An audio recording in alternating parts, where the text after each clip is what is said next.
Hey, Ford moving up. what's that? Ford already said this fight is God damn. Keep your fingers crossed. What's your thoughts on? Hey, Max, we'll talk to you later. Hey, look forward to your new rap tape. I heard coming out. Called Max on Boxing. My hat's off to him if he wants to move up for bigger challenges. Just because you win a belt doesn't make you champ. If he beats a world-class cruiserweight, that's a great accomplishment. It does not make him cruiserweight champion. If he is going to be fighting at cruiserweight and he's fighting Kovalev at light heavy, then the second best fight that can be made in combat sports is what? What if Crawford and Spence is the best? What's the second best fight that can be made? Canelo Benavidez. Canelo and Beterbiev. Canelo and Beterbiev is a perfect styles matchup. I think Canelo would be the favorite, to tell you the truth, but I want to see it. I want to see him beat a light heavyweight in his prime with Beterbiev style, which would be Beterbiev just wants you to stand there so he can come and get you. Canelo just wants you to come to him so he can counter. It's like Vasily Girev and James Toney back in the day at Cruiser. It would be guaranteed fight of the year. Max, I remember when you were talking about Godzilla Kong and you said that Godzilla's like 30 stories high and Kong's only like 2. Right.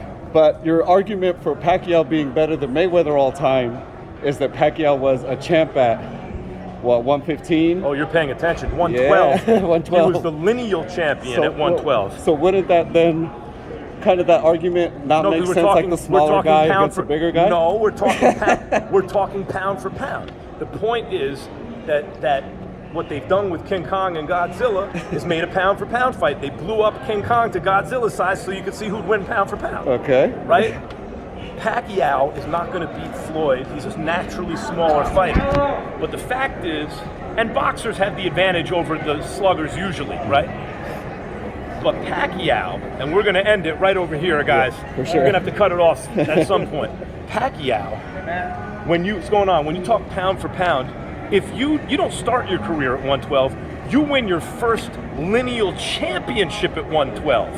And then you move up 112, 115. He didn't make every stop, but a lot of them. 112, 115, 118, 122, 126, 130, 135, 140, 147, 154.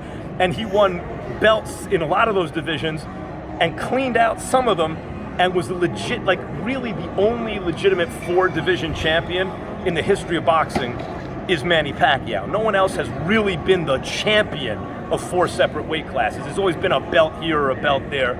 Pacquiao's the only one to do it. So when you do all that, even if you're not as invincible as someone else on your best day, when you take the weight of all his accomplishments, you can make a good argument that Pacquiao is pound for pound better than Floyd. But what's interesting about Floyd is when he says TBE, he's not talking about in the ring. He said someone else can have that. He's talking about playing the whole game. And he's probably right. If you want to talk about both, because in the ring, he's one of the 10 best ever, Floyd, and one of the 3 best pure boxers ever, along with Purnell and Willie Pep. And then out of the ring, he minimized risk, made $500 million, whatever he did. He played the game better than anyone else. In terms of in-ring accomplishments, Pacquiao is probably the guy with the best argument against Sugar Ray Robinson. Appreciate you, Max. Thank you, man. Thank you.